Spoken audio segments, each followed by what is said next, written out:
Annyeonghaseyo friends, and welcome back to the Torsie channel for more IU! Thank you everybody who jumped into the comments over the last few weeks with suggestions for the next thing that we watch. We had two main ones in the comments last week. One was for Red Queen and the other was to watch IU TV stuff. We are definitely going to watch IU TV stuff. I'm so into that idea. We'll start doing that shortly, but I really wanted to watch Red Queen. I have downloaded every single one of IU's albums and Red Queen is so up my alley. You've all figured out my taste immediately. I love it. I know there are two versions, one at Palette and one at Love Poem. There is no good recording of Love Poem unless somebody has a cheeky link. So we are going to watch the performance at Palette on Patreon later today. We're going to watch a special showcase video that was on Wonder K that showcases Red Queen and a couple of other songs with, of course, Hotel de Luna, which is still going and thrilling my heart every single week. I love it and I love her and I don't know what to do with this information except to watch more IU. It's the only cure. Let's watch Red Queen.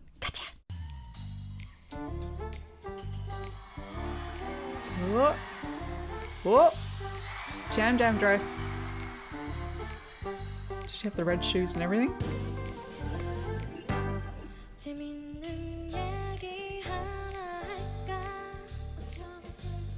Yep.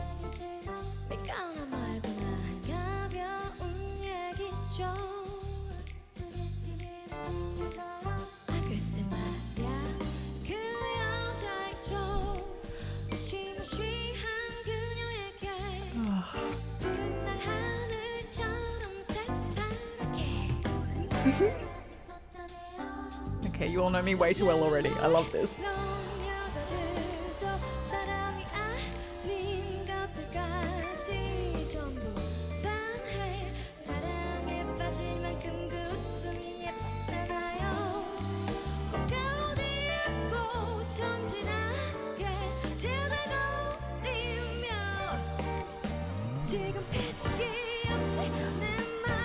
Ooh. What?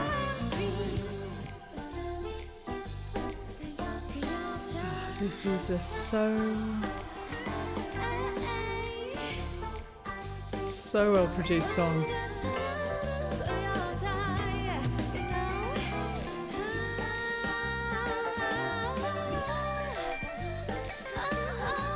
Wow.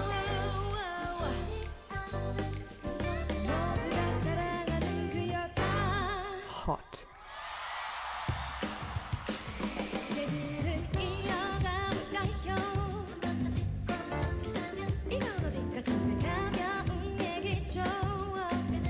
Oh, hell yeah.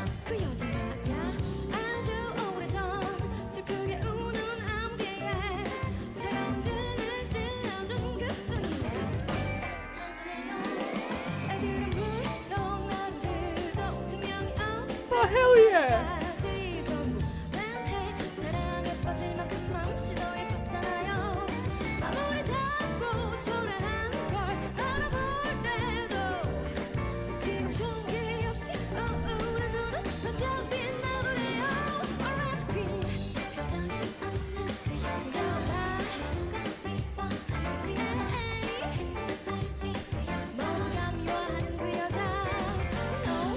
Oh my god.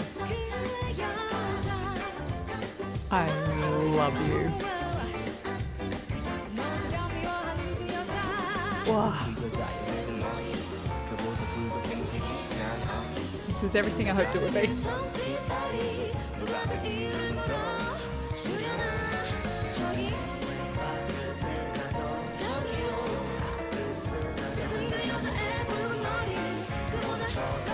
Wow.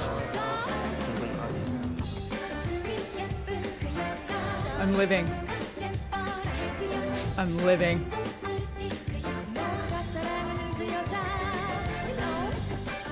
Oh my god.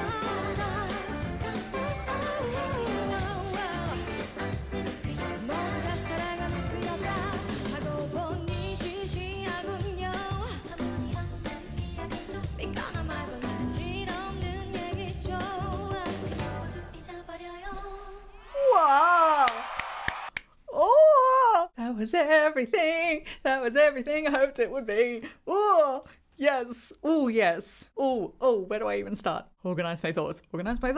So many thoughts. I already had so many thoughts in my head from reading the lyrics beforehand, and I was like, oh, this is an interesting story being told. But first we have to address the dress, because I think that's a really important part of the story that is being told. So Red Queen came out before Jam Jam, and Palette was before Love Poem, obviously. So they're between 2017 and 2019. Let's put the puzzle together, my friends. So Red Queen is a song about the backstory of why a woman who is currently cold and lifeless and everybody thinks that she's mean became that person, and the story of once everybody loved her, men loved her, women loved her, children loved her, animals loved her. She had a sparkle in her eyes, she laughed really easily, and now she's this other thing that is vilified and despised. I gather from the taking off the cloak that she had just done Ijigum just beforehand, which is interesting because then Love Poem has the same transition of the adorable Ijigum outfit and then taking off the cloak to have that dress for Jam Jam. Both songs, I think, are talking about women and their sexuality. So we know, because we've spoken about Jam Jam a couple of times now, that Jam Jam is a song about a one-night stand or a short love affair. It is a very sex-positive, great tribute to bodily autonomy and owning one's own desires. This song, I believe, reading the lyrics, is about how when a woman does act on that feeling, or even if she's just perceived to have acted on that, she is immediately vilified. There is a lyric in the center of the song that talks about how this woman who had once been loved put her hand on the back of a crying man, and it says in brackets, you wouldn't believe how warm it was. Although we don't get any more of the story, we know that at the end of this story, she's hated. So the assumption I have taken from that is that she has had a relationship with a man or has been perceived to have had a relationship with a man, and because of that everybody's turned on her. So to have the same dress worn in two songs about women and their desires and how people treat them with that. The red shoes are back, and we spoke about how red shoes in Ijigum are a Wizard of Oz type thing and a transportation type thing, because in Ijigum the song is about traveling back from the future in order to tell you to enjoy the here and now. Dorothy's shoes are also transportation. There's no place like home, there's no place like home, there's no place like home, and she's transported somewhere else. So it's almost like the red shoes have transported back in time so she can talk to her past self. But then they flip in Jam Jam and they become a symbol of sexuality, because red shoes, the color red generally, is associated with passion and sex and women of the night and all of that sort of thing. So we have the same outfit back again, which is her Red Queen outfit. Of even the swap from the cloak into that outfit is like, I was once this sweet pure thing that you liked, and then I did one thing you didn't like, and now I'm this thing. And it's into this sexuality and into her body and showing her shoulders and showing her legs and having the red shoes on and everything. And then the screen in the background with the red heart and the roses.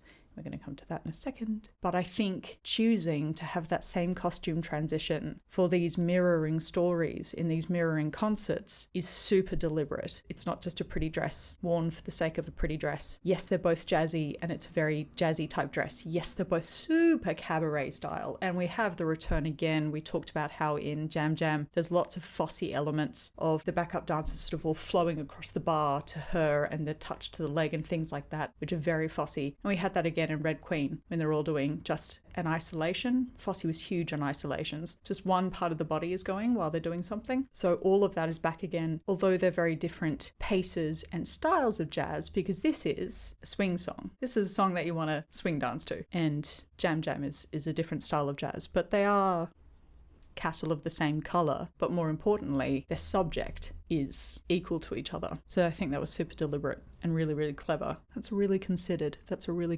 bit of costuming. Very much done on purpose, which of course I've seen that she absolutely does do in the Strawberry Moon behind the scenes, and she has that beautiful, fabulous fit and flare dress. And they said to her, what song would you like to wear this dress with for a performance? And she considered her songs and what song matches the dress. So obviously she's not wearing clothes just for the hell of wearing clothes. She's wearing them very much for a purpose. And I think that's really interesting that two songs, Red Queen, I'm reading between the lines, but two songs that appear to me to be about female sexuality have both been given the same costuming. So to the lyrics. Reading the lyrics and in isolation of that wonderful jazzy music, I was very much put in mind of the recent-ish, decade, 15 years-ish trend of villain origin stories of famous female villains and showing how they weren't once villains. So Wicked is the one that immediately jumped to mind. Wicked is, of course, the famous musical theatre production about the origins of the Wicked Witch of the West and how she became that way. And Elphaba wasn't wicked all along, something made her wicked. There is also a film called Wicked Witch of the West, which stars Mila Kunis and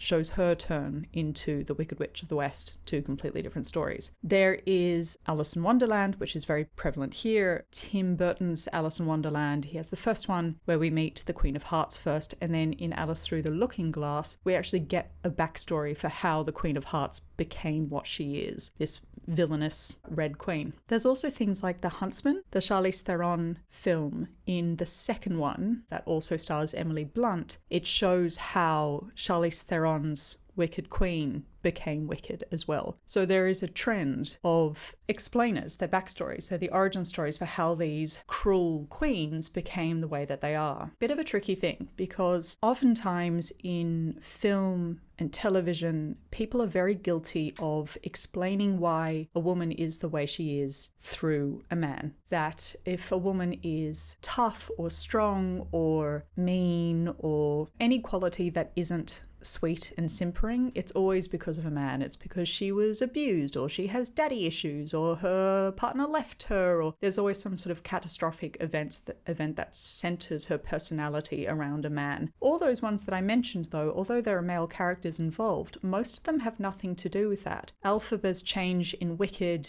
is actually about her owning who she truly is, and what it's saying about the fact that she's called the Wicked Witch of the West. She realizes that she's different, and nothing can change the fact that she's different. And the way Wicked proposes that the Wicked Witch of the West is what she is that society has named her wicked without her actually being wicked. She's a little bit different. She has green skin. She has different magical powers. And because she's different, society has decided she's wicked. And that's how she's become known as the Wicked Witch of the West. In The Huntsman, the story is about two sisters. So Emily Blunt and Charlize Theron are sisters, and Emily Blunt's trauma and horrific experience is what turned Charlize's character into a cold and cruel person. It's sort of vengeance for her sister rather than anything else. And equally in Alice Through the Looking Glass, the Red Queen, the Queen of Hearts, and the White Queen, who's played by Anne Hathaway, that's a sisterly relationship, and her difficulty with her sister is what turned her into what she is now. And I think Wicked is the most important one when thinking about, I use lyrics here because of that societal element. Red Queen, I think, is a reference to the Queen of Hearts, and of course Alice in Wonderland, because the Queen of Hearts is wearing red all the time, and then there's a lyric like her